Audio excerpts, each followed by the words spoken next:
दोस्तों, जैसे जैसे ज़माना ये बढ़ रहा है, जैसे जैसे ज़माना बदल रहा है, वैसे वैसे क्राइम को अंजाम देने के तरीके भी बदल रहे हैं। क्राइम की हम दस्तक को आज नहीं समझेंगे तो पता नहीं कब कौन इस क्राइम की चपेट में आ जाए। तो क्राइम की दस्तक को समझना बहुत ही ज़रूरी है। 20 साल की लड़की यशश्री शिंदे जिसका नाम था, और मुंबई के उरण तहसील यानी कि उरण तालुके में वो रहती थी, और बीकॉम की उसने पढ़ाई की थी। डेटा एंट्री ऑपरेटर का एक प्राइवेट कंपनी में वो काम कर रही थी। 20 जुलाई का वो दिन था। 20 जुलाई को वो हंसी खुशी अपने घर से ऑफिस की तरफ रवाना होती है, और 20 तारीख को वह शाम को अपने घर पर वापस नहीं आती है। माँ बाप को बहुत चिंता होती है। माँ बाप पुलिस स्टेशन में रिपोर्ट लिखवाते हैं। रात भर इंतजार किया जाता है, और 21 जुलाई का वो दिन जब उरण तालुका, जहाँ पर एक आदमी सुबह सुबह एक लड़की की लाश को देखता है और पुलिस के पास खबर पहुँचती है। पुलिस आती है और पुलिस उस लाश को देखकर बहुत ही अचंभे में आ जाती है, घबरा जाती है एक तरह से कहें तो, क्योंकि वह लाश बहुत ही खराब हालत में थी, जैसे कि जानवरों ने उसे नोचा हो, इस तरह से। पुलिस पता लगाती है और एक लड़की की गुमशुदा की रिपोर्ट लिखवाई थी, इसलिए वो यशश्री शिंदे के माँ बाप को बुलाती है शिनाख्त करने के लिए, पहचान करने के लिए।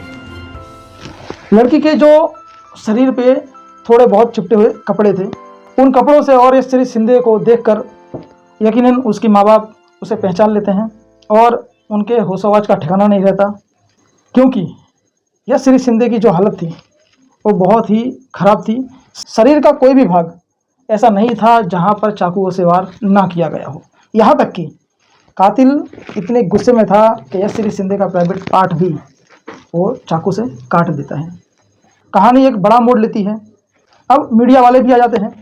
अब ये पूरी कहानी जो है मीडिया में पहुंच जाती है, और कहानी ये इतनी भयानक थी, ये इतना भयानक तरीके से मर्डर किया गया था कि यशश्री शिंदे की कंपेयर, उसकी तुलना निर्भया केस से होने लगी। सोशल मीडिया में एक केस पहुंचता है, समाचारों में एक केस पहुंचता है, हड़कंप मच जाता है।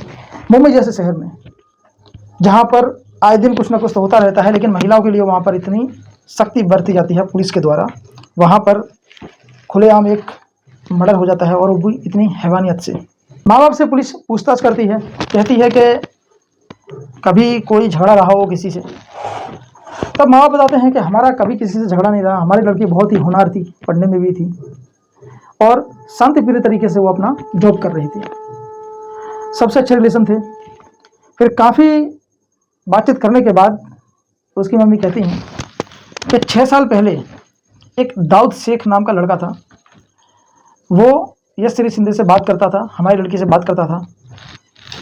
एक लिमिट तक तो ठीक है, वो उसका शोषण करने लगा था, और उसकी माँ बताती है कि दाऊद शेख लिमिट से बाहर चला गया था, उसका शोषण करने लगा था, और इसलिए हमने उस पर केस किया था, क्योंकि तब यशश्री शिंदे नाबालिग थी, तो उस दाऊद शेख पर पॉक्सो का केस लगता है, और वो उसकी वजह से जेल चला जाता है।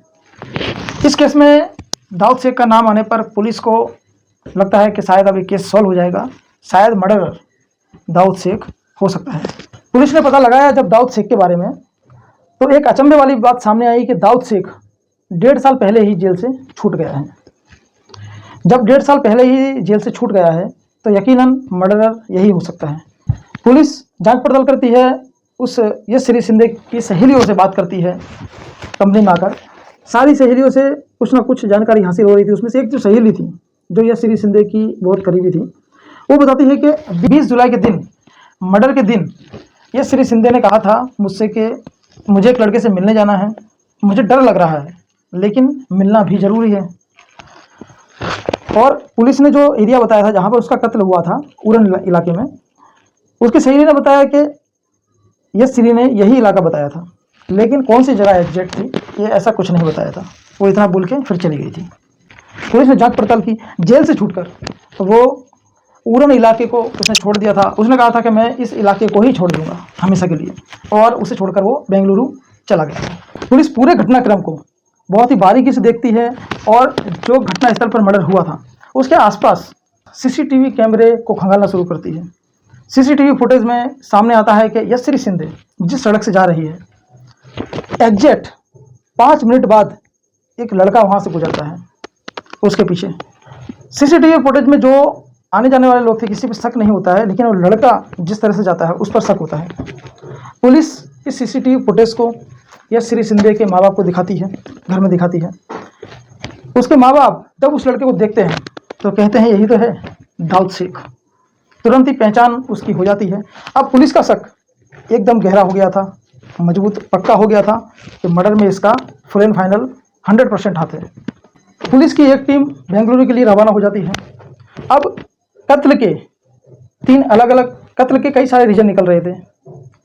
पहला तो ये कि जब दाऊद शेख के बारे में पता लगाया गया तो पता चला कि जेल से छूटकर उसका एक रोड एक्सीडेंट हो गया था और 3-4 महीने तक वो बेड रेस्ट पर ही था। अगर वो बेड रेस्ट पर था तो पक्का उसकी एक साजिश थी ताकि वो अपने काम को अंजाम दे सके। बेड रेस्ट शायद एक बहाना हो सकता है। दूसरा, जब कॉल हिस्ट्री निकाली तो पता चला कि जय श्री शिंदे और दाऊद शेख के बीच में काफ़ी टाइम से बात हो रही है। यानी कि जय श्री शिंदे ने उस लड़की ने अपने घर वालों को भी झूठ बोला था। उनके बीच में लगातार बातें हो रही थी। वो लोग कांटेक्ट में थे। इसके अलावा जब पुलिस ने और गहराई में जाने की कोशिश की, जब वो और गहराई में गए तो जय श्री शिंदे के फ़ोन से काफ़ी सारी चैट मिली और फोटो भी मिले। कुछ ऐसे फोटो जिसको जय श्री शिंदे ने दाऊद शेख से डिलीट करने को कहा था। उसने कहा कि अब मेरी शादी होने वाली है या फिर मैं और कहीं किसी के साथ घर बसाना चाहती हूँ, तो अपने जो फोटो हैं वो डिलीट कर दो। और दाऊद शेख ने एक आखिरी बार मिलने को बुलाया और उसका कत्ल कर दिया। तीसरा एक और मैटर इसमें सामने आता है कि मोहसिन नाम के लड़के का इसमें जिक्र आ रहा है। उससे भी जय श्री शिंदे बात करती थी। जरूरी नहीं कि उनके बीच में कुछ हो, लेकिन नॉर्मल बातचीत, नॉर्मल कोई दोस्त भी हो सकता है। दाऊद शेख बहुत ही जलन फील कर रहा हो इन दोनों के रिश्ते से, इसीलिए उसने जय श्री शिंदे का कत्ल कर दिया। 2 से 3 थियरी सामने आ रही हैं। पुलिस ने आखिरकार बेंगलुरु में जाकर दाऊद शेख को गिरफ्तार कर लिया है। अभी इसका कुछ फैसला नहीं आया है और जल्द ही पता लगेगा कि कत्ल करने के पीछे असली वजह क्या रही होगी। मुंबई इस मर्डर से दहल गई है क्योंकि कत्ल को इतनी हैवानियत से किया गया है कि शरीर का कोई भाग चाकू से ना गोदा गया हो, ऐसा कोई शरीर का हिस्सा नहीं रहा। तो इससे सीधा साबित होता है कि कातिल बहुत ही गुस्से में था, उसे बहुत ही गुस्सा था जय श्री शिंदे पर। अब दाऊद शेख ने ऐसा क्यों किया, इसका राज जैसे ही खुलेगा मैं आप तक जरूर पहुंचाऊंगा।